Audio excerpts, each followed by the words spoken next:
Today I'm going to talk about why it is that I take these out of their original government packaging. I think it's pretty obvious, but I think you'll dig it anyways.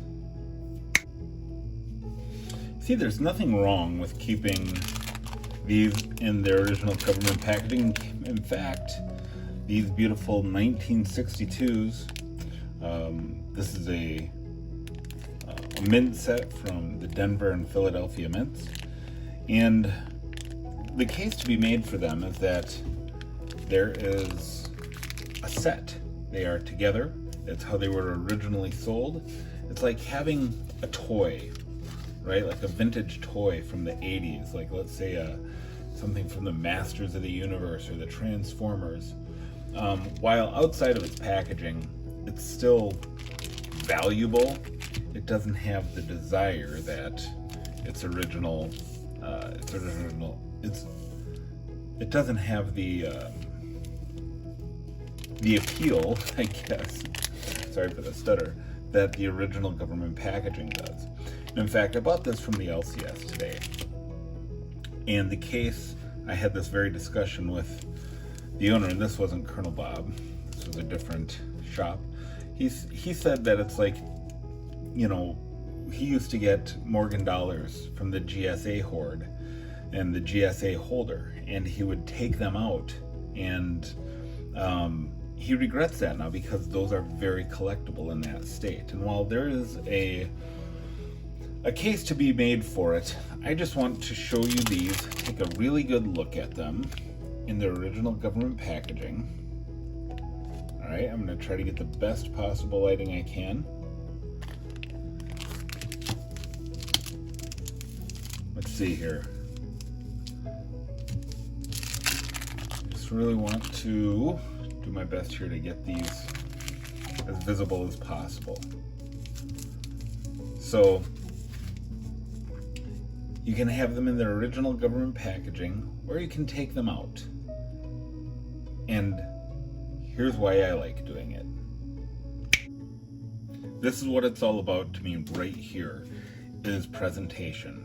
It's hard for me to imagine just stuffing a bunch of envelopes that have this cellophane that makes it really, really difficult to see your coin, right? Like, you can't see the full details of it. We recognize that, and yet there's merit. Like, there's no question that there's merit to the fact that people maybe want a full set in its original government packaging.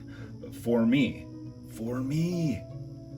I think that this is just a way better presentation. I can see everything so much better on each coin. The detail stands out, every scratch, every nick from years in that cellophane, and being moved from one coin shop to another, from one coin show to another.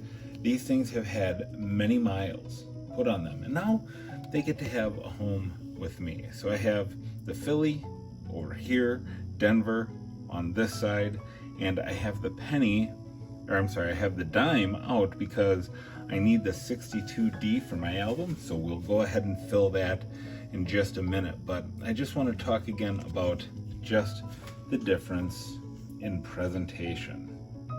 You can see all the chatter on the coin, which doesn't bother me with the mint set. I'm not looking for MS65 coins here. But man, they're beautiful. They're absolutely gorgeous. And they're so much easier to appreciate. Like, look at, maybe just for the contrast sake, look at the toning on this Jefferson nickel. It's absolutely stunning. It's like this breathtaking, it's this breathtaking blue and kind of like a Confederate blue kind of color. And it looks fantastic. And this one, equally so.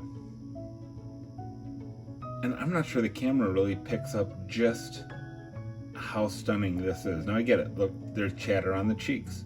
There's chatter in the fields. Chatter on the jawbone there. I get that. Man, That thing looks great. So, these quarters, beautiful. Beautiful. I can't imagine myself going to my safe or going to, just pull these out of the envelopes and admire them. I like to look at my coins. I pull them out. I look at them with my jeweler's loupe, and I like to use, especially these mint sets and proof coins, to kind of memorize what a mint state coin looks like. I think these are going to help me learn how to maybe grade coins better. And but the bottom line is, I just like them better this way. I like them better this way. If you like yours better in these, then do it. I hold nothing against you. I like these, and I'm gonna mark up all my flips here, and we'll go ahead and fill the albums together.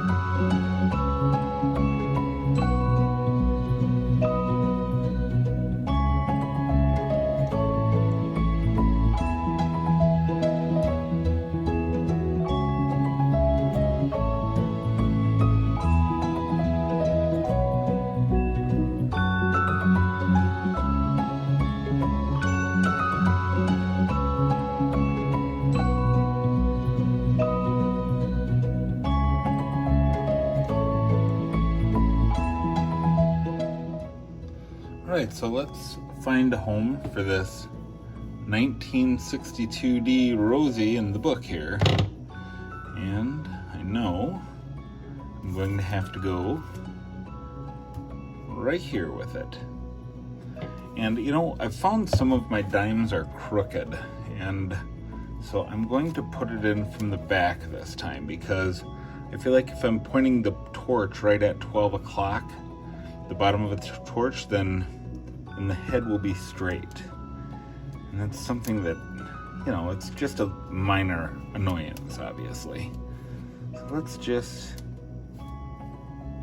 try that and see how it turns out.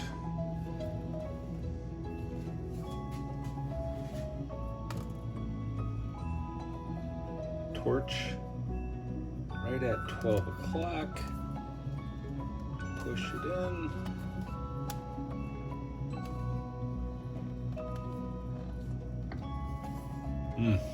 It's like it doesn't want to push in from this side. Let me just see here once. Maybe it's just not meant to be pushed in from the back side. So I'm gonna eyeball it here and hope I just get close, I guess.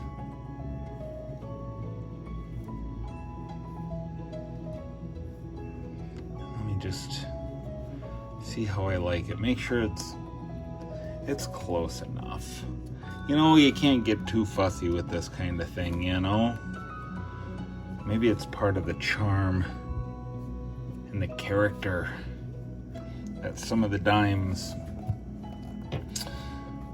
are not perfectly straight and aligned. So I was hoping to get the 63 today, but the 63 remains blank. Had a 62 in stock, and now I've got it. So I also had the option, well, here, let me get the other album. Let's fill up the other album before I talk anymore. All right, so filling an album is so much fun, isn't it? Isn't it? All right, so I go from the bottom up, and the first one here will be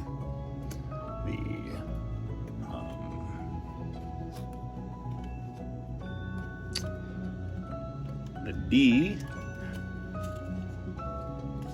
Put the D on the right column, the P to the left. I don't know why. It's just the way I do it. And so my 63s will go right next to them. I'll kind of show you the logic that everybody does things kind of their own weird, quirky ways, I guess, but this is just the way I choose to do it. And I think that this just it's so enjoyable to look at it this way. And by the way, need I remind you that these coins all individually are worth much more than the $35 that I paid for the set. So I don't know if I need to remind you of that, but you know, if you go out and sell these, yeah, the pennies, the nickels, they're worth maybe a couple of dollars. But believe me, your dimes, your quarters, and your half dollars are worth much more than junk silver. Right? This is not junk silver. Now, it's not particularly rare, right? A 62p quarter, 36 million of them. The Denver, 127 million. So it's not rare in terms of its gross mintage. However, how much junk silver has been melted over the years? How many are left? You know, so there may come a day when proof sets and envelopes are worth giant money, and maybe I'm kicking myself in the butt saying, why did I break open all those proof sets? But again, how for me, the joy is in opening this binder almost every single day and looking at these coins and enjoying them, learning how they look, learning their conditions. And by the way, I should have checked all of these for errors. I'm sure there's none to speak of, you know, but I should have been checking for double dies, full bell lines, the full steps on the nickels. I didn't, but I will, because they're in an album and I can. And they just look absolutely spectacular all together like this in their home, out of their cellophane sarcophagus and into this album, which I love so very much. So I have my 64Ds, my 64P, and then my 64P proofs. And then next to the proofs, I have the 63 proofs. So then over here, my 63s will be right next to my 62s. The next page over will be my 62 proof next to the 61 proof, and then the 61s. So that's how I'm gonna do it, guys. So with that, thanks for sticking around this long. Hang around a little longer. There's someone super special that I want you to meet. And if you haven't subscribed, I hope that today is the day I earn your subscription. Peace. Well, I think because Bionic Fishy Fish likes to show his dogs, that I would show you my new puppy who loves pine cones. Yeah, she loves pine cones, and you always have to take them away. Hey! She loves pine cones and she loves to run. Her name is Sasha. And Sasha is a wire-haired pointing griffon.